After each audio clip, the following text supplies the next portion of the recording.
So, Hare Krishna to all the devotees who joined us again for the Gita Jayanthi special.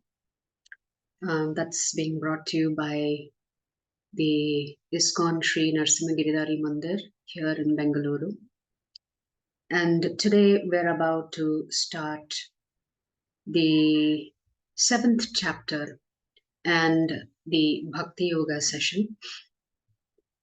But before we begin, let's just do a quick review of chapter 6 and then we will move to chapter 7. So,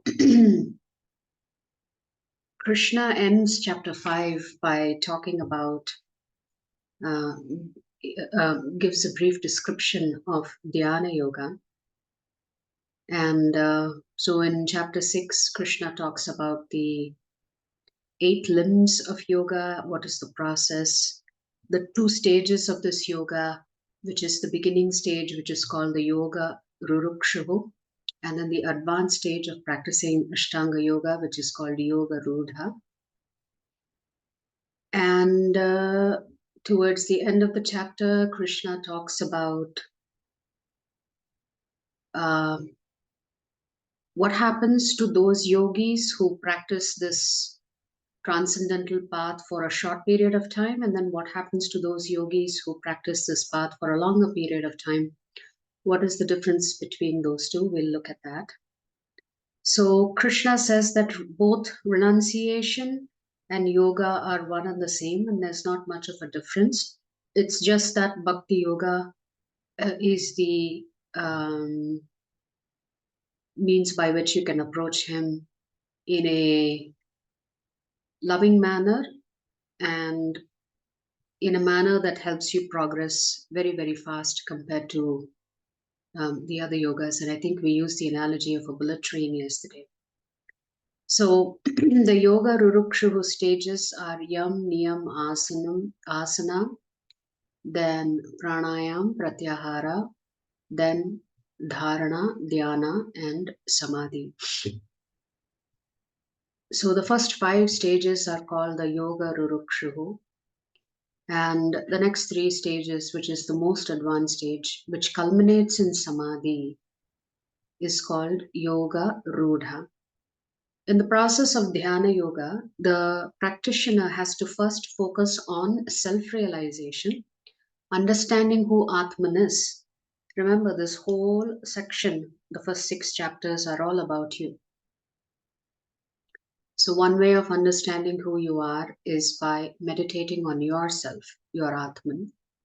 And immediately after Atman realization, it leads to Paramatman realization, and that kind of bliss that you experience where you have realized Brahman and you feel one with the Lord, that stage is called Samadhi. Then we discussed whether the mind is a friend or an enemy. And Krishna says that really depends. If we have subjugated the mind, it is our friend. However, if we've allowed our mind to become our boss, then our mind becomes our enemy. And then Krishna talks about the conditions under which one must begin to practice yoga, that they need to go off to a sacred place. They need to lay a tiger skin on top of which you lay a kusha mat, on top of which you lay a soft cloth. The place should not be too high, it should not be too low. You should be alone. You should be practicing celibacy. And then slowly you begin to concentrate on the tip of your nose. And anytime your mind wanders away from you, Krishna says, drag that mind back, just like a lamp in a windless place that stays steady and does not flicker. And then Krishna also talks about how we have to regulate 4 things: eating, sleeping, working, and recreation. We should not eat too much, nor eat too little, sleep too much, nor too sleep little. All these are actually going to help you control your senses. This is all part of the processes of regulation. And through this regulation, you steadily make progress until you reach that dharana, dhyana stage.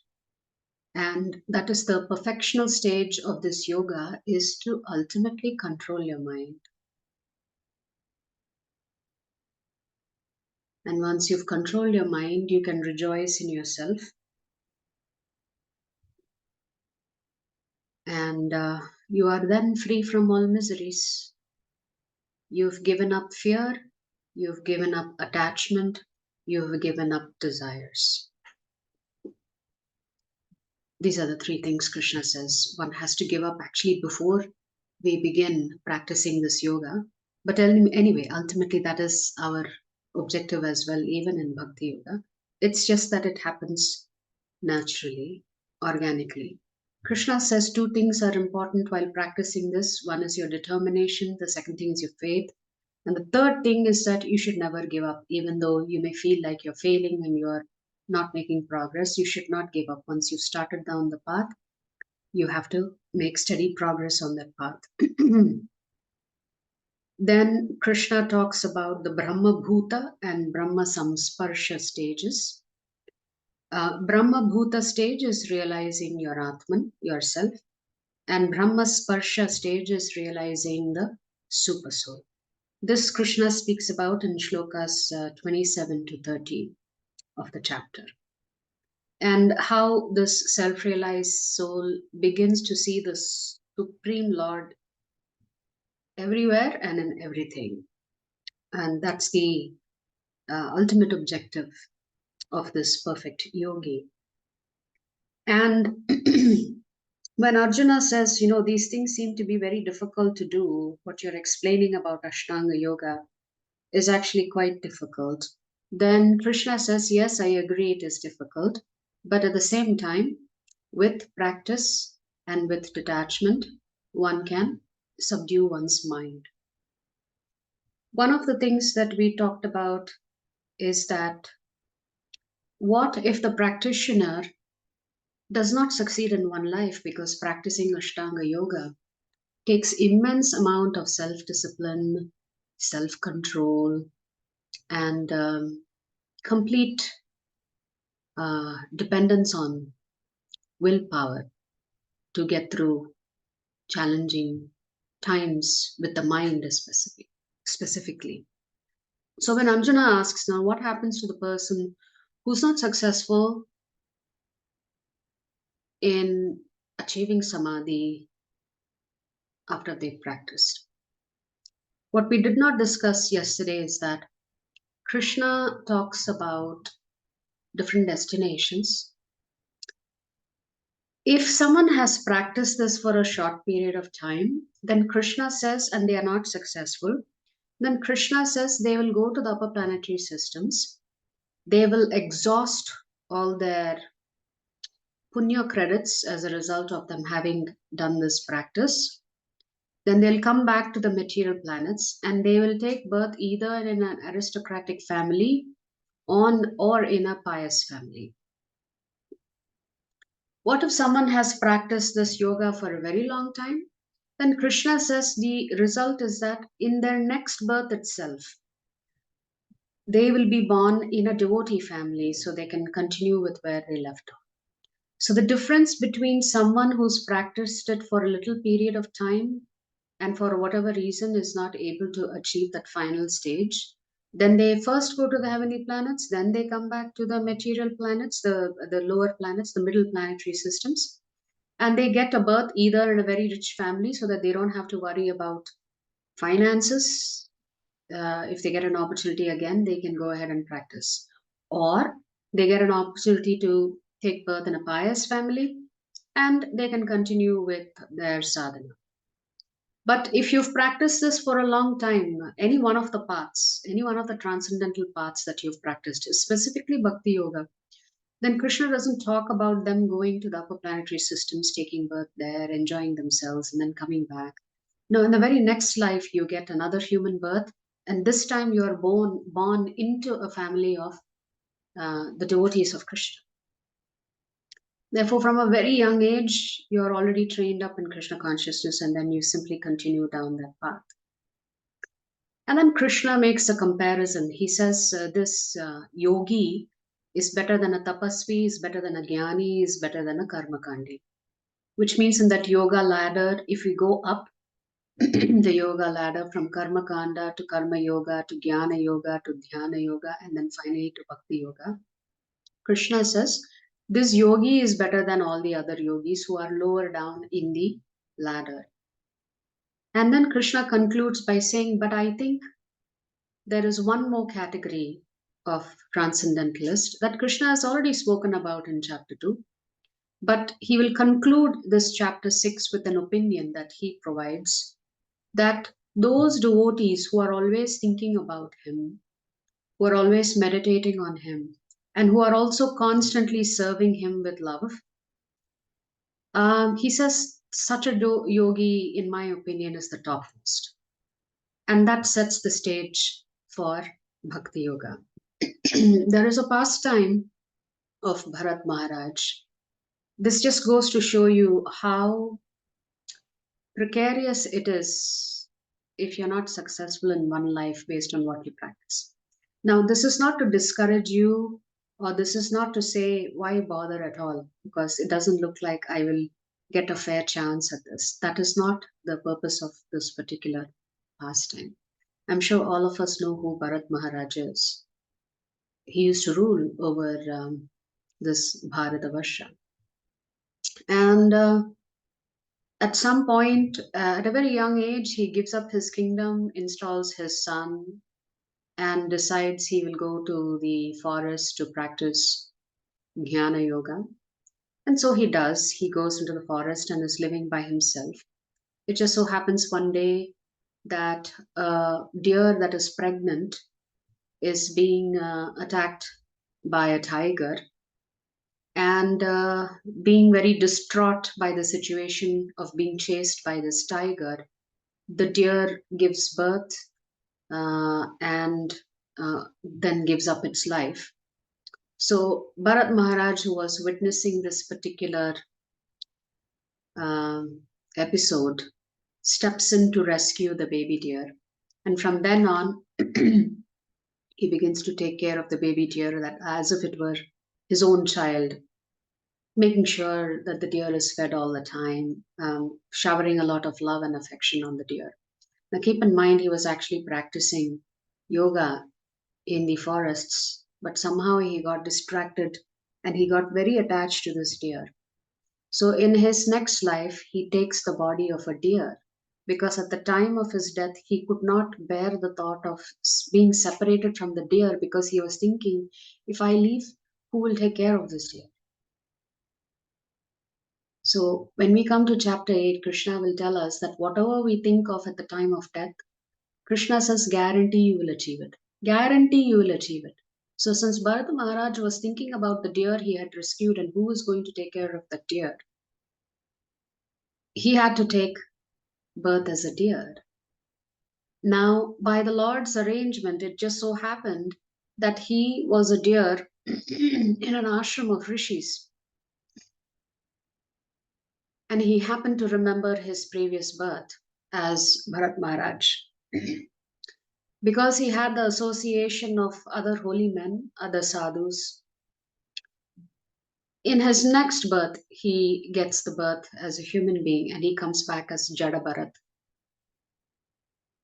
Obviously, Jada Bharat is a self realized soul because even in the body of a deer, he could remember his previous life as a king. And he realized what a foolish thing he had done by getting attached to the deer because everything that he had practiced just came to zero. But again, by the will of the Lord, he comes in contact with other pious, religious, spiritual transcendentalists, and he gets an opportunity to come back into human form as Jada Bharat. And in Jada Bharat, he exemplifies being a self realized soul. He pretends to be dumb and mute so that this time he does not get distracted, disturbed by anybody outside. So, to the outside world, he comes across as a pretty dumb person and doesn't know much, never ever speaks, etc. But one day he happens to get an opportunity to serve Rahugana, who is one of the kings there. And while the king is being carried in the palanquin, this Jada jumps all over the place, and therefore the king is being rocked in his palanquin, whereas the other three carriers are doing it properly. This Jada is not. So the king asks him, "What's your problem? Why are you doing this? It's not a very comfortable ride for me." And Jada says, "You know what? There are um, insects all over the place. I'm trying to avoid stepping on them." And suddenly, suddenly Rahuguna realizes that this is actually a self-realized soul. So better I speak to him a little bit more and learn from him. So at that time, Jada speaks about his previous life and how he had wasted it, and he wants to make sure he goes back to the spiritual world in this life. So the risk of practicing dhyana yoga is actually quite high. As a matter of fact, our scriptures say that in Kali Yuga, dhyana yoga is not easy to practice. That's because of the conditions of Kali Yuga. So let's look. I want to just quickly go to Srimad Bhagavatam. This is not a Bhagavatam class, but nevertheless, we'll go to the last canto of Bhagavatam. This is a conversation between Parikshit Maharaj and Shukadev Goswami when we were talking about the 9 limbs of bhakti that you can practice: Shravanam, Kirtanam, Vishnu, Smaranam, Padasevanam, Archanam, Vandanam, Dasyam, Sakhyam, Atmanivedanam. So this particular canto and a few chapters talk about Kali Yuga and what we are going to experience in Kali Yuga. You have to keep in mind this was written even before Kali Yuga started. So the conversation between Parikshit Maharaj and Shukadev Goswami happens after Krishna leaves this material world. So here Shukadev Goswami is telling Parikshit Maharaj the problems with Kali Yuga. And there is a chapter called the Bhumi Gita. It is called the Bhumi Gita because Mother Earth is experiencing great distress during Kali Yuga. And she's talking about how rulers are corrupt. They do everything just for money, they cheat the people, etc. So this particular chapter talks about the problems in the voice of Bhumi Devi, but being recited, narrated by Shukadev Goswami to Parikshit Maharaj. So here, I will just read some of the shlokas. And then we'll come to the very last shloka in this chapter, which talks about the yoga dharma, how you can achieve self-realization, and how the path to self-realization changes depending on the yuga that you reside in. So Shukadev Goswami said, seeing the kings of this earth busy trying to conquer her, the earth herself laughed. She said, just see how these kings, who are actually playthings in the hands of death, are desiring to conquer me. So the first thing that Mother Earth is saying is that, human beings have begun to exploit me. Even though they are just like toys who are going to get killed any moment. All they want to do is exploit me. Great rulers of men, even those who are learned, meet frustration and failure because of material lust.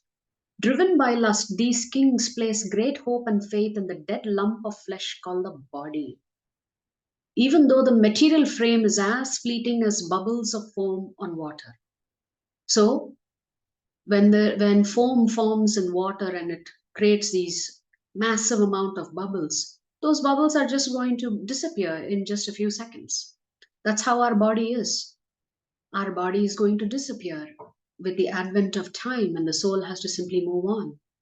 So Mother Earth continues, kings and politicians imagine, first I will conquer my senses and mind, Then I will subdue my chief ministers and rid myself of the thorn pricks of my advisors, citizens, friends, and relatives, as well as the keepers of my elephants. In this way, I will gradually conquer the entire earth.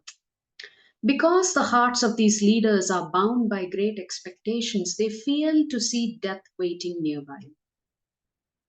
I'm sure we just need to look around and turn on the news channel and we can hear about such leaders in our midst, so called leaders, so called heads of state, who are doing nothing but wreaking destruction on their own society, on their kingdom, and for all of future to come.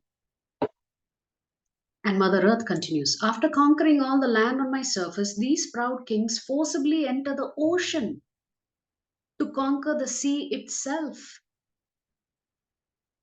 So Mother Earth is saying not only are they greedy about conquering land, they then have to fight on over water.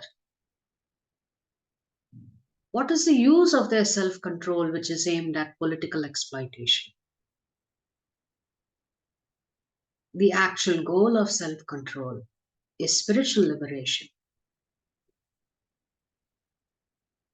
O best of the Kurus, the earth continued as follows. Although in the past great men and their descendants have left me, departing from this world in the same helpless way they came into it, even today, foolish men are trying to conquer me. So Bhumi Devi is saying, great kings have come and gone. Where are they today?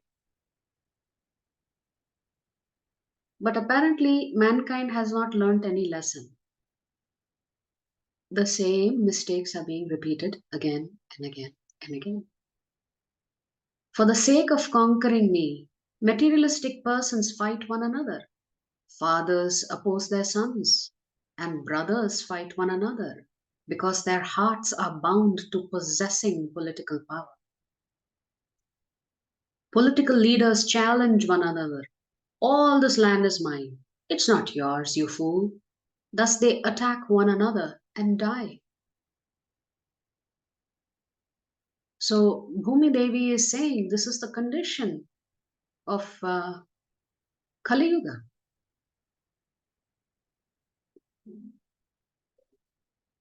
And then Parikshit Maharaj asks, oh, I didn't know there were different things happening in different yugas. Can you tell me about the different yugas? What happens in Kali Yuga? What is Satya Yuga? What is Treta Yuga? What is Dwapara Yuga? So Parikshit Maharaj is asking a question. Please explain the different ages of universal history, the special qualities of each age, the duration of cosmic maintenance and destruction, and the movement of time, which is the direct representation of the Supreme Soul, the personality of Godhead, Lord Vishnu. And so Shukadev Goswami begins to talk about the different yugas, how there are 4 legs of dharma, how dharma keeps losing one leg in each subsequent age until it reaches Kali Yuga and it is only standing on one leg. So the 4 legs of dharma are mercy, austerity, cleanliness, and truth.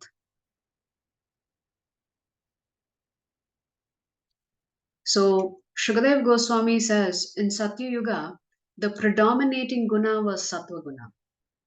So people generally lived in peace with each other. If at all there was a fight, it was between one planet and another, maybe the Devatas and the demons. But generally, people lived in harmony with each other because the Satya Yuga is known to be the age of goodness. What about Treta Yuga? Treta Yuga is known as the age of passion. So one leg of dharma is lost during Treta Yuga. What about Dwapara Yuga? Dwapara Yuga is a combination of passion and ignorance. And then Kali Yuga is in Tamogun. That's why we face so many difficulties because most of us are born into Tamogun. From there, we have to help ourselves. So these 4 legs of dharma are truthfulness, mercy, austerity, and charity. The people of Satyuga are, for the most part, self satisfied, merciful, friendly to all, peaceful, sober, and tolerant. They take their pleasure from within, see all things equally, and always endeavor diligently for spiritual perfection. In Treta Yuga, each leg of religion is gradually reduced by 1/4 by the influence of the four pillars of irreligion. So the pillars of irreligion are lying, violence, dissatisfaction, and quarrel. In the Treta Yuga, people are devoted to ritual performances and severe austerities. They are not excessively violent or very lusty after sensual pleasure. Their interest lies primarily in religiosity, economic development, and regulated sense gratification. And they achieve prosperity by following the prescriptions of the three Vedas. Although in this age society evolves into four separate classes, O king, most people are Brahmanas. So that means Shukadev Goswami is saying the Varnas come in which yuga? In Treta Yuga. Even though the four Varnas come in the Treta Yuga, in the Treta Yuga, Parikshit Maharaj is saying most people were Brahmanas. In Dwapar Yuga, the religious qualities of austerity, truth, mercy, and charity are reduced to 1/2 by their irreligious counterparts, dissatisfaction, untruth, violence, and enmity. In the Dwapara age, people are interested in glory and are very noble. They devote themselves to the study of the Vedas, possess great opulence, support large families, and enjoy life with vigor. So, in the Dwapara Yuga, predominantly you have Kshatriyas and Brahmanas. Of the four classes, the Kshatriyas and Brahmanas are most numerous. What about the age of Kali, in which you and I are living? In the age of Kali, only 1/4 of the religious principles remain. That last remnant will continuously be decreased by the ever increasing principles of irreligion and will finally be destroyed. In the Kali age, people tend to be greedy, ill behaved, and merciless, and they fight one another without good reason. Unfortunate and obsessed with material desires, the people of Kali Yuga are almost all Shudras and lower than Shudras, barbarians. So Prabhupada says, because we are all born as Shudras in Kali Yuga, the easiest way to transcend the four Varnas and come to the Vaishnava platform is simply by chanting the Hare Krishna Mahamantra. Hare Krishna, Krishna Krishna, Hare Hare, Hare Rama, Rama Rama, Hare Hare. So we talked about the three modes, which mode is predominating which yuga. And in Kali Yuga, there is a predominance of cheating, lying, sloth, sleepiness, violence, depression, lamentation, bewilderment, fear, and poverty. All of this are symptoms of Kali Yuga. Because of the bad qualities of the age of Kali, human beings will become short sighted, unfortunate, gluttonous, lustful, and poverty stricken. The women becoming unchaste will freely wander from one man to the next. Cities will be dominated by thieves. The Vedas will be contaminated by speculative interpretations of atheists. I think someone asked, which Bhagavad Gita commentary should we read? Well, here is an instruction for you what not to read. Don't read books written by atheists who don't have a guru, who do not believe in Krishna. Political leaders will virtually consume the citizens, and the so called priests and intellectuals will be devotees of their bellies and genitals. The brahmacharis will fail to execute their vows and become generally unclean. The householders will become beggars. The vanaprasthas will live in the villages, and the sannyasis will become greedy for wealth. These are all warnings for us about Kali Yuga, what we will experience. Some of this we are already experiencing. We don't have to wonder when it will happen. A lot of this is already happening. You can see false gurus who are cheating people of their wealth. Women will become much smaller in size and they will eat too much, have more children than they can properly take care of, and lose all shyness. They will always speak harshly and will exhibit qualities of thievery, deceit, and unrestrained audacity. Businessmen will engage in petty commerce and earn their money by cheating. Even when there is no emergency, people will consider any degraded occupation quite acceptable. Servants will abandon a master who has lost his wealth, even if that master is a saintly person of exemplary character. Masters will abandon an incapacitated servant, even if that servant has been in the family for generations. The minute the servant cannot serve you, the master will abandon the servant. The minute the master cannot pay the servant, servant will abandon the master. Cows will be abandoned or killed when they stop giving milk. So please understand, these things were talked about 5,000 years ago. In Kali Yuga, men will be wretched and controlled by women. They will reject their fathers, brothers, other relatives, and friends, and will instead associate with the sisters and brothers of their wives. This is also very much happening, where the husband becomes much closer to the wife's family than what it used to be traditionally. Thus, their conception of friendship will be based exclusively on sexual ties. Uncultured men will accept charity on behalf of the Lord and will earn their livelihood by making a show of austerity and wearing a mendicant's dress. Here is another warning about false gurus who will be wearing saffron cloth, who will ask you for money, pretending that they are actually great devotees of the Lord. But beware. Those who know nothing about religion will mount a high seat and presume to speak on religious principles. This we are seeing definitely in India and definitely in some of the most advanced nations where Christianity is being practiced. In the age of Kali, people's minds will always be agitated.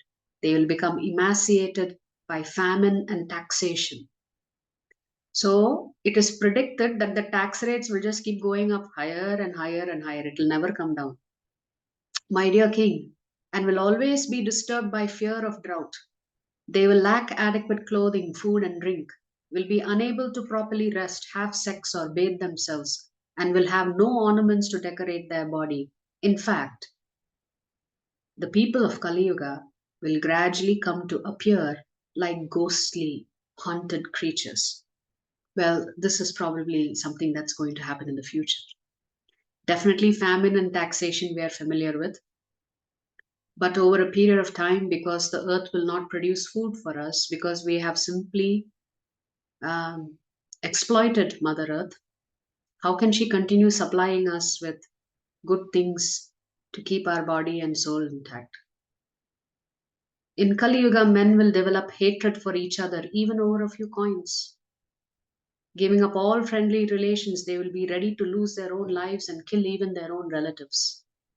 Men will no longer protect their elderly parents, their children, or their respectable wives.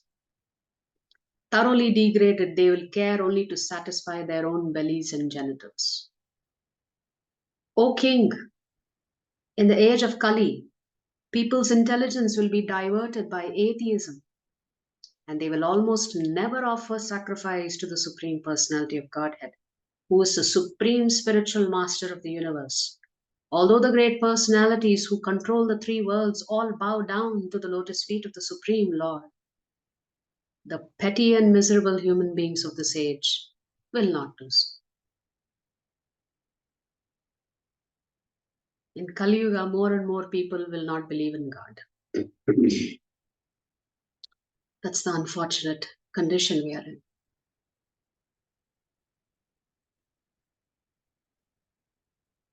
And then Shukadev Goswami says, terrified, about to die, a man collapses on his bed, although his voice is faltering and he is hardly conscious of what he is saying. if he utters the holy name of the Supreme Lord, he can be freed from the reaction of his fruitive work and achieve the supreme destination. So, Shukadev Goswami is saying, Kali Yuga is so tough.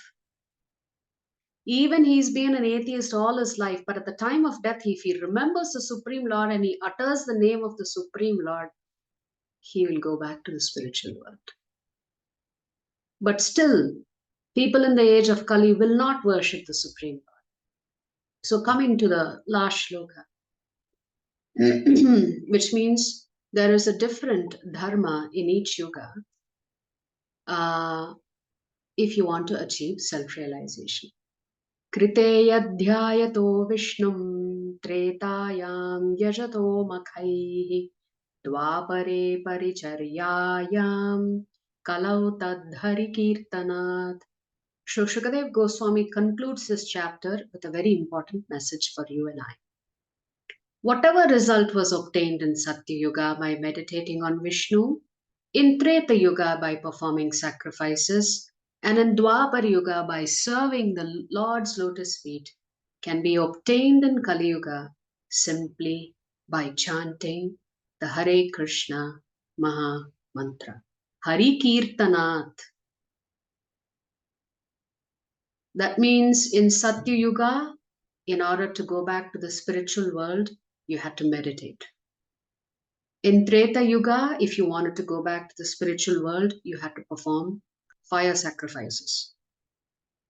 In Dwapara Yuga, the deities of the Lord were established in temples and you had to learn to serve the lotus feet of the Lord.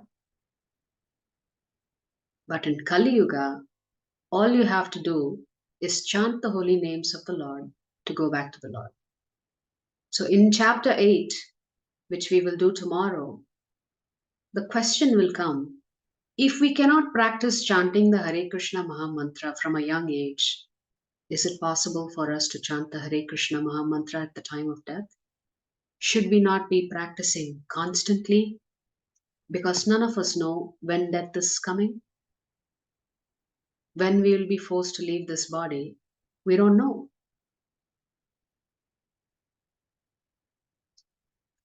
So in Kali Yuga, Hari Kirtanat is the only thing that needs to be done to go back to the spiritual world.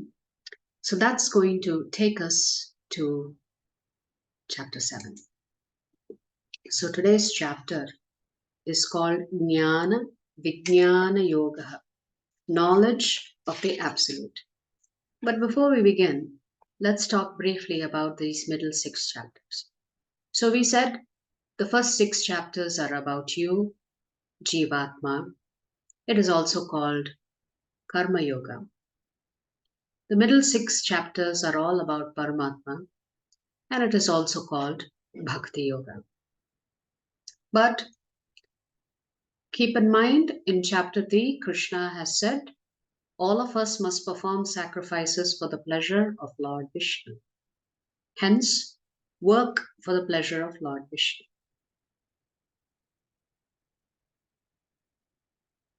So now the question is, Krishna is going to establish his own supremacy as the big boss, not the big boss on TV serial, the ultimate big boss of all of us. Krishna is going to explain in this chapter why he is the Supreme Lord, why he is Paramatma. In the very last shloka, Krishna will use 3 terms to explain to us why he's the boss.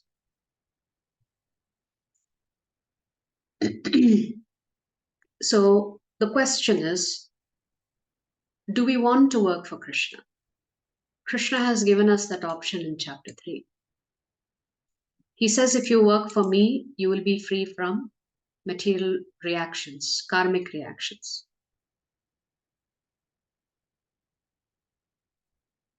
So your question may be, assuming you still have material desires, your question may be, well, what am I going to get in return if I work for you, Krishna? How are you going to pay me?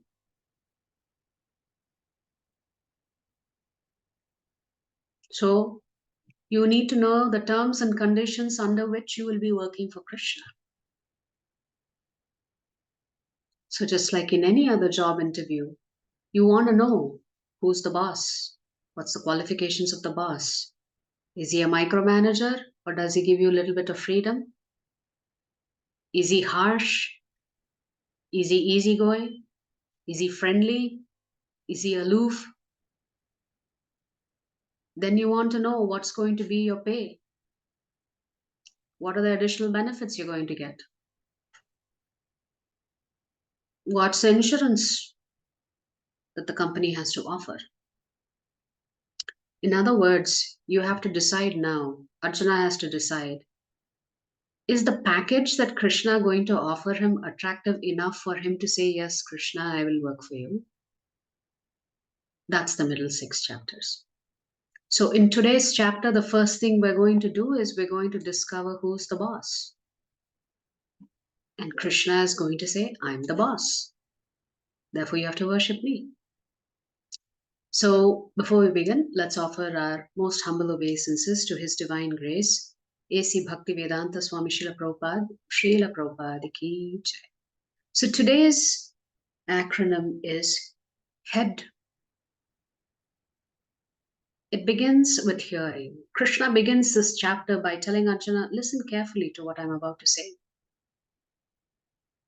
I am everywhere and I am the essence of everything. But still, after knowing this, some people will accept me, some people will reject me. And an interesting section of the chapter is when Krishna talks about worshipping demigods.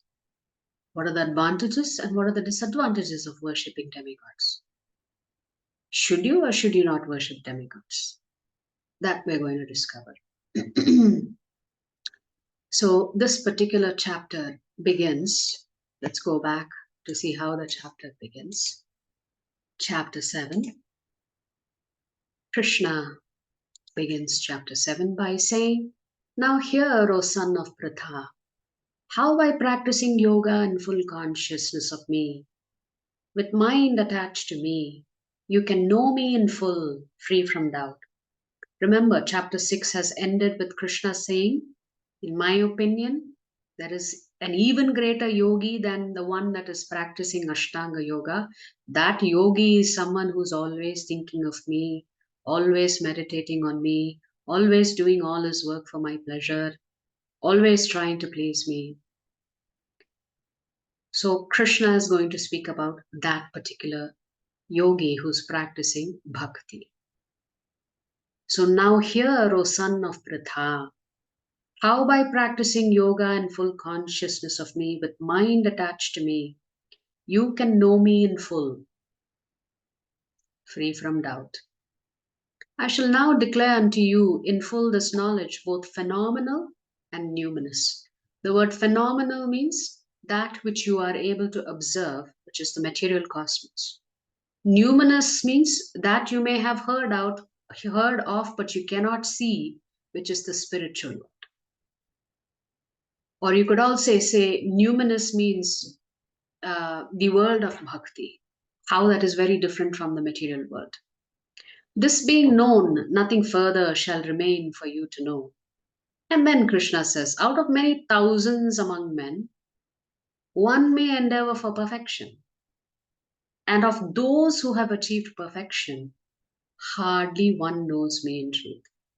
Which means Krishna is saying the percentage of people who try to pursue this path of transcendentalism, some may achieve perfection. Out of that some, the percentage who actually know that I am Krishna, that is a very, very low percentage. So let's come back to the PPT because it'll be easier to go through. So Krishna's message for us is to hear carefully what he's saying. Before we begin to meditate on Krishna, we should hear about him, because hearing about Krishna is actually meditating on Krishna. And when Krishna reveals more and more about himself, it is easier to meditate on him. Because the Lord himself in the middle 6 chapters is revealing to us who he is. We can experience great bliss just by hearing the Lord speak about his glories, speak about his opulences. And the more the Lord speaks, the more attracted you get to the Lord.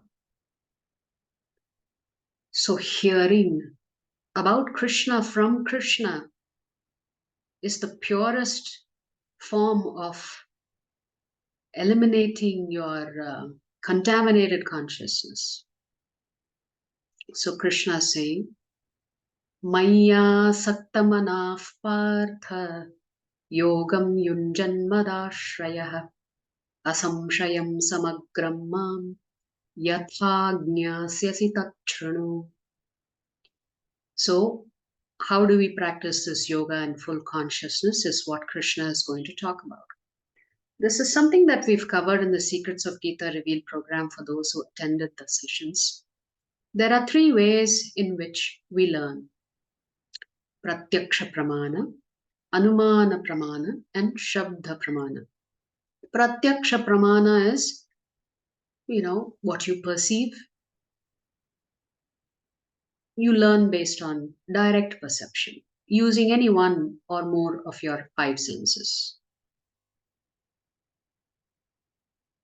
Then there is Anumana Praman. Here, you use hypothesis and logic to come to a conclusion about what could be the truth. And finally, there is Shabda Praman, which is called deductive knowledge. So in our Vedic culture, Shruti, the Vedas are divided into Shruti and Smriti. Shruti is knowledge that has come directly in an oral tradition from the Supreme Lord himself. Smriti, on the other hand, is actually an assessment and synthesis of Shruti that is actually written down, remembered, and jotted down by great sages. That is called Smriti. So the best way for us to learn is actually by hearing. Although we use all 3 techniques to learn, it's not that one technique is, it's not that the Anuman Praman and Pratyaksha Praman are not utilized in the process of learning. It is just that the easier way and the fastest way to learn is by Shabda Praman for a simple reason. There are a lot of truths that are already understood by great sages. Therefore, why should we waste time, precious time in human life, to re-experiment things that have already been proven to be truthful? So why should we waste time? If great sages have said that Krishna is the supreme personality of Godhead, why should we waste time trying to figure out who is God? So there are a lot of things on the spiritual front as well as on the material front that have already been studied, understood, realized, taken down, transferred, transmitted. There's no need for us to waste time trying to find the truth again. For example, if a child has to know who his father is, all he has to do is ask his mother, who is my father? There's no need to guess. There's no need to do DNA test. There's no need to do any other kind of tests. The best way we can learn is from our mother. Our Vedic scriptures, Shrutis, are considered our mother. And the Supreme Lord is considered our father. Since most of us learn most from our mother in the initial stages of our life, similarly, we should approach our mother in the form of the Vedic scriptures to learn about who is our father. Therefore, one has to learn from scriptures, Krishna directly, or from a pure devotee of Krishna. So if you want to know who is the Supreme Personality of Godhead, either you have to approach the Shastras, Or you should be in a position where you are getting that knowledge directly from Krishna. Or you should hear from a pure devotee of Krishna. But guessing and speculation is not recommended. Therefore, the best way to acquire knowledge is called Shabda Pramana. Another way in which this hearing is important is that it says when the infant is, or when the um, child is developing in the womb, the first sense to develop completely is hearing. Therefore, the child is able to respond to the mother's voice, is able to hear beyond the mother's voice. In the same way, it is said that at the time of death, your last sense that is still very much functional is hearing. So even though a person may have lost consciousness, their eyes may be closed, their mouth may not be able to accept anything anymore, their ears are able to hear. Therefore, in our culture, we say that at the time of a person dies, we have to recite the holy names of the Lord. At least maybe that person's consciousness is redirected from their worries about the family that they're leaving behind. It is redirected to the holy names of the Lord. And maybe, just maybe, they'll go back to the spiritual world.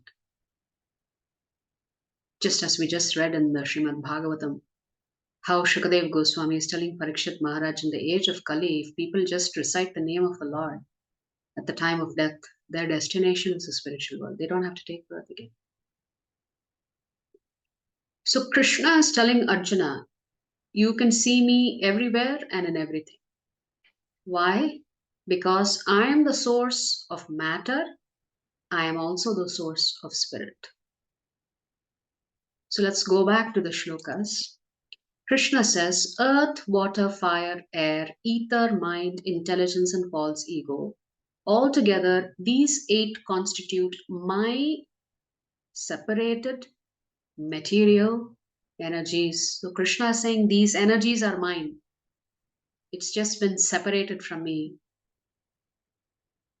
Besides these, O mighty armed Arjuna, there is another superior energy of mine, which comprises the living entities who are exploiting the resources of this material inferior nature. Krishna says, matter comes from me, spirit comes from me.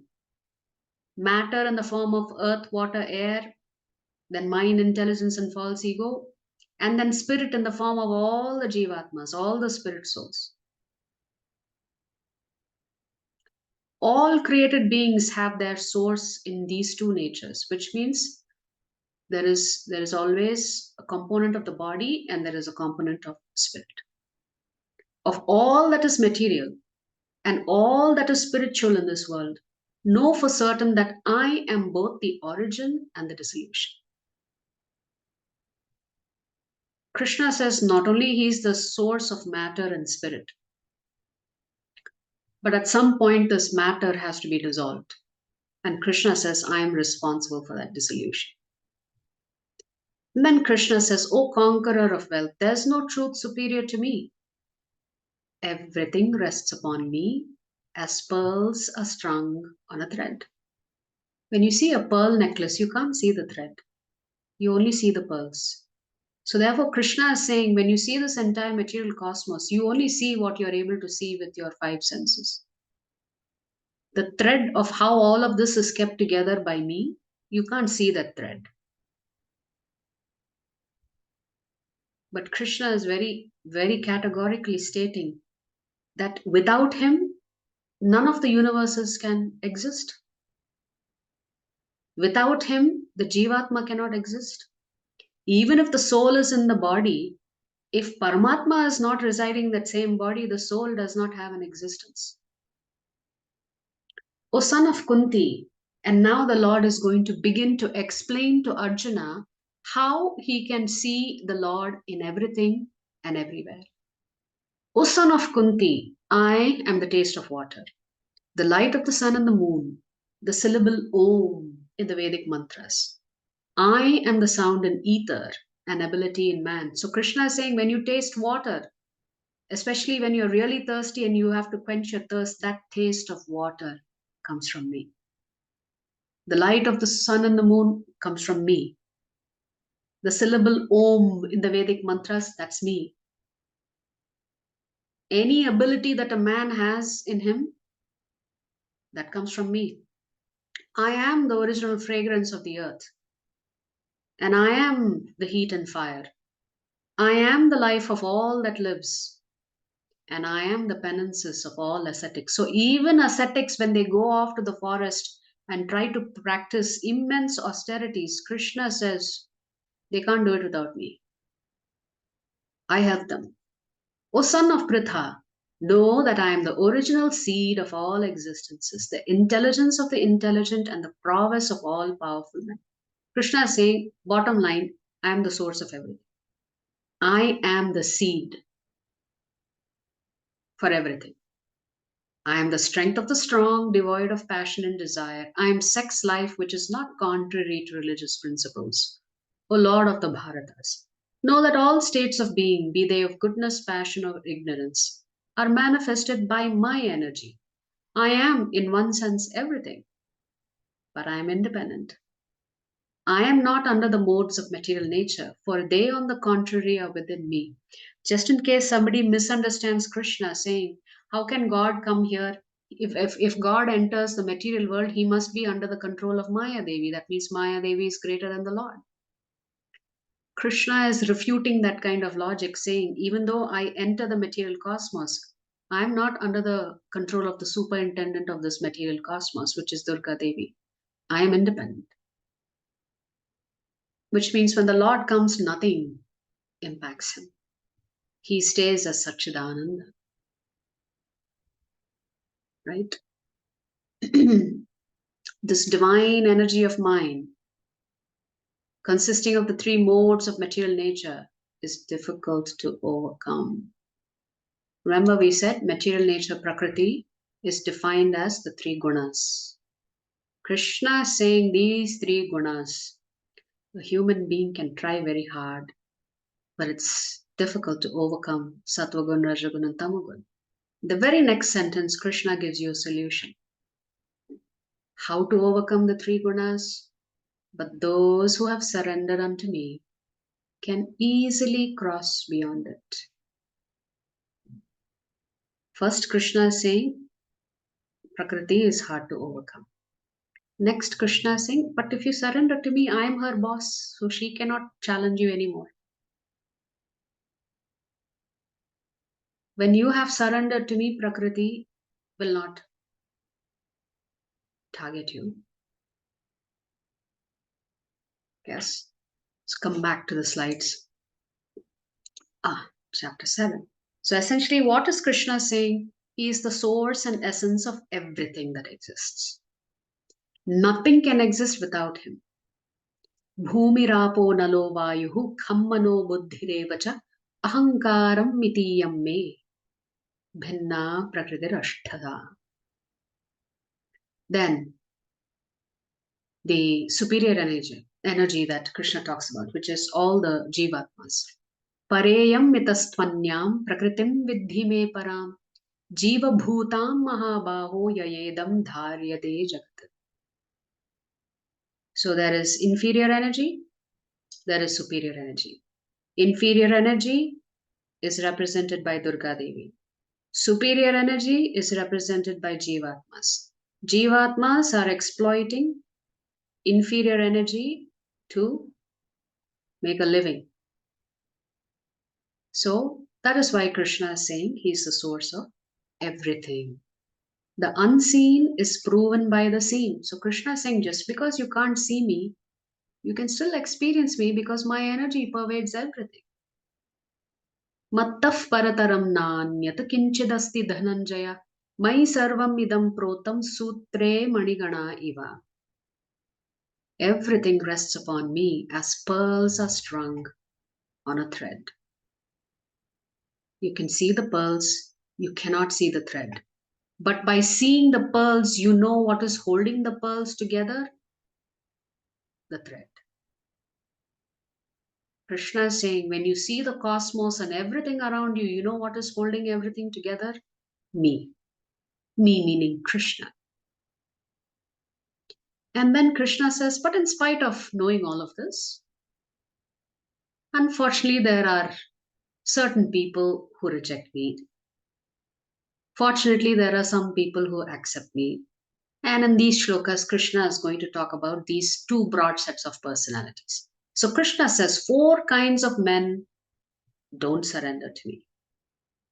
Four kinds of men approach me. Of these four kinds of men who approach me, the person who is seeking me as the absolute truth is the best. But then, not included in those four, but another transcendentalist, Krishna says the devotee is very rare. So let's look at what Krishna says. Krishna here is saying how if you surrender to him, you can escape the clutches of Maya. Daivi hesha gunamayi mama maya duratyaya mameva ye prapadyante mayam etam tarantite. So Krishna is saying anyone who surrenders to me can easily overcome the influences of the three gunas. So now let's talk about the four kinds of people who do not surrender. Krishna uses four words: Moodha, Naradhama, Mayayapahirta Jnana, Asuram Bhavamashvritaha. Moodha, the grossly foolish, hard-working asses. Naradhama, uncivilized people considered the lowest of mankind. Mayaya Pahirta Jnana, misled intellectuals of society. Ashuram Bhavam Ashritaha, the demoniac natured people. So Krishna has identified the four types of people who never come to him. And what is Krishna calling them? Miscreants. Those miscreants who are grossly foolish, who are lowest among mankind, whose knowledge is stolen by illusion, and who partake of the atheistic nature of demons, do not surrender unto me. And then Krishna talks about the four types of people who do surrender to him. Artaha, Artharthi, Jignasa, Jnani. So what are the characteristics of the four people who actually approach Krishna? Well, those who are in distress, those who are having all kinds of challenges in life, they approach Krishna and say, Krishna, please help me. Then those who want wealth, sometimes they go knocking on Balaji's door and say, Artharthi, please give me. I will put something in the hundi, you give me something more in return. Then there is a jignasa, those who are just curious. Acha, who is the Supreme Lord? Let me find out. Is it Krishna? Let me learn more. So just out of curiosity, some people approach him and begin to worship him. And then the jnani, the one in search of knowledge. So Krishna says out of these four, the topmost is the jnani because he has no other motive. His motive is only, I want to find out who's the Supreme Personality of Godhead and learn more about him. O best among the Bharatas, four kinds of pious men begin to render devotional service unto me. So Krishna is not saying these are devotees. Krishna is saying these are pious people who approach me and they begin their devotional service. The distressed, the desirer of wealth, the inquisitive, and he who is searching for knowledge of the Absolute. Jnanis are best of the four, but bhaktas are the topmost. So Krishna says, Bahunam janmanamante jnanavan mam prapadyate vasudeva sarvamiti samahatma sudurlabha. After many births and deaths, he who is actually in knowledge surrenders unto me, knowing me to be the cause of all causes and all that is. Such a great soul is very rare. So Krishna is saying his devotees are very rare.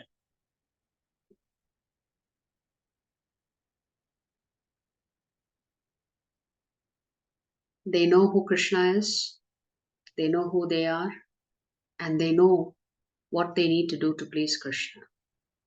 And then there is a section about worshipping the demigods.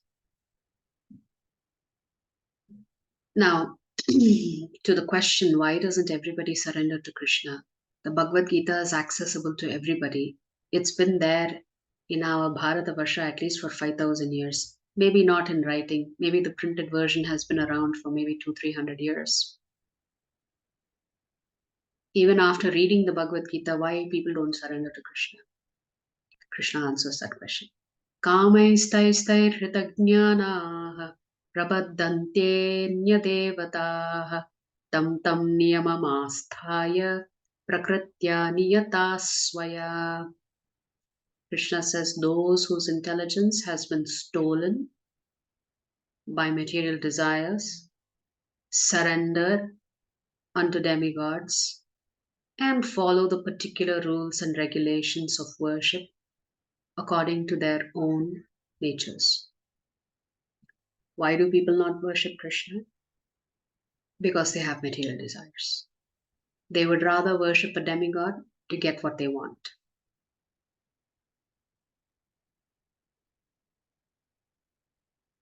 But Krishna is also calling such people less intelligent. Why is that? Because whatever the demigod gives you is temporary. And let us say you surrender to the demigod because you're such a great devotee of that particular demigod. Then what's your reward?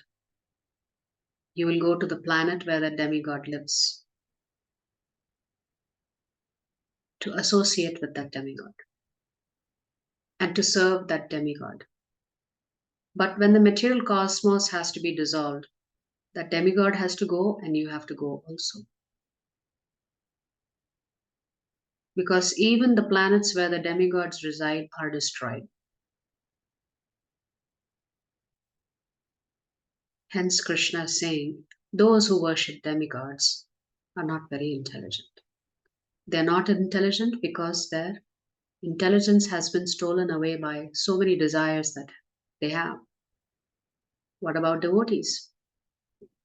Krishna says, Yesham tvantagatam papam jananam punyakarmanam te dvandvamoha nirmuktah bhajante mam dhridavratah. Persons who have acted piously in previous lives and in this life and whose sinful actions are completely eradicated are freed from the dualities of delusion and they engage themselves in my service with determination. Krishna says it takes a lot of births before somebody can become a devotee of Krishna. But once they become a devotee of Krishna, they carry on with determination. So let's come back to the shlokas briefly. So when Krishna is talking about the 4 types of people who worship him, he says, all these devotees are undoubtedly magnanimous souls. But he who is situated in knowledge of me, I consider to be just like my own self. Being engaged in my transcendental service, he is sure to attain me, the highest and most perfect goal. So Krishna is saying the highest and most perfect goal is to attain Krishna consciousness. To go back to Krishna, there is no higher goal and there is no perfect goal than worshipping Krishna. That's why Krishna says, after many births and deaths, he who is actually in knowledge surrenders unto me, knowing me to be the cause of all causes and all that is. Such a great soul is very rare. So practicing Krishna consciousness is very rare. Not everybody is ready to do it. Then Krishna talks about the demigods. What is Krishna saying? For those who are worshipping demigods, Krishna is going to say how he helps them. Worship the demigods. I am in everyone's heart as the super soul. As soon as one desires to worship some demigod, what does Krishna do? I make his faith steady so that he can devote himself to that particular deity. Even for you to worship another demigod and to have that faith is given to you by Krishna. Endowed with such a great faith, he endeavors to worship a particular demigod and obtains his desires. But in actuality, these benefits are bestowed by me alone. Krishna is saying, demigods are only resellers. I am the original manufacturer. Whatever they are giving you, they are actually taking it from me and giving it to you. But remember, who is actually ultimately giving you and satisfying your desires? That's me. Even if you're worshipping the demigods do not have powers independent of me to give you what you want. So, any benefits that you get from worshipping the demigods is also coming sanctioned by Krishna. Men of small intelligence worship the demigods, and their fruits are limited and temporary. Those who worship the demigods go to the planets of the demigods, but my devotees ultimately reach my supreme planet. Krishna is saying pros and cons of worshipping demigods. The pros of worshipping Krishna. There is no cons to worshipping Krishna, but there are cons to worshipping demigods. Unintelligent men who do not know me perfectly think that I, the Supreme Personality of Godhead Krishna, was impersonal before and have now assumed this personality. Due to their small knowledge, they do not know my higher nature, which is imperishable and supreme. So there are a certain set of people who believe that the Lord does not have a form, that everything is just Brahman. Nirguna. Actually, they've misunderstood the word Nirguna. Nirguna simply means the Lord does not have the three qualities Sattva, Rajas, and Tamo. He is beyond those qualities. Hence, the word Nirguna is used. But Nirguna sometimes is understood as Lord has no qualities, he has no form, etc. So, Krishna is saying such people are also unintelligent. They think I didn't have a form, but because I've entered this material cosmos, I've gotten a form now. Krishna is saying they don't know who I am. They don't know that I'm imperishable and supreme. Then Krishna says, I am never manifest to the foolish and unintelligent. For them, I am covered by my internal potency, and therefore they do not know that I am unborn and infallible. So Krishna says, I have never taken birth, I have always existed. Nothing that I do results in mistakes. Everything that I do is for the benefit of others. But Krishna says, I don't reveal myself to those who are foolish and unintelligent. I am covered by my Yogamaya potency. O Arjuna, as the Supreme Personality of Godhead, I know everything that has happened in the past, all that is happening in the present, and all things that are yet to come. I also know all living entities, but me, no one knows. So Krishna is saying, I know everything about everyone, including what's going to happen in the future for you. Even though I know everything and everyone, no one knows me. O scion of Bharata, O conqueror of the foe, all living entities are born into delusion, bewildered by dualities, arisen from desire and hate. Persons who have acted piously in previous lives and in this life, and whose sinful actions are completely eradicated, are freed from the dualities of delusion and they engage themselves in my service with determination. Intelligent persons who are endeavoring for liberation from old age and death take refuge in me in devotional service. They are actually Brahman because they entirely know everything about transcendental activities. Remember, in chapter 4, Krishna said, those who know about my appearance and my transcendental activities, they don't have to take birth again because they know who I am.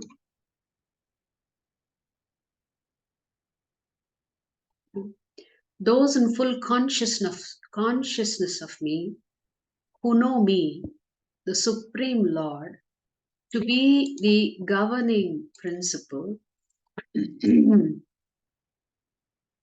of the material manifestation of the demigods and of all methods of sacrifice, can understand and know me, the Supreme Personality of Godhead, even at the time of death. Krishna is saying, those who know that I am the boss of Prakriti, I am the boss of the demigods, I am the one who accepts all the yajnas that are being performed, they know me. And they know me even at the time when they have to leave their body. Their faith in me does not shake. Therefore, even at the time of death, my devotee is able to remember me. So, this is the 7th chapter. And the single word summary for the 7th chapter is boss, knowledge of the absolute. Jnana Vijnana Yoga. Let's just come back to the last shloka because Krishna says, Sadi bhutadi daivam mam sadi yajnam cha ye viduhu prayana kale pichamam te vidur yukta chetasaha. So Krishna is describing how he is the boss. He is the boss of all material cosmos. Within that material cosmos reside the demigods, so he is their boss also. He accepts all sacrifices. And knowing this will help us go back to the spiritual world. So the essence of today's shloka, today's chapter is, who is the supreme boss? So Krishna has very clearly said, I am the boss.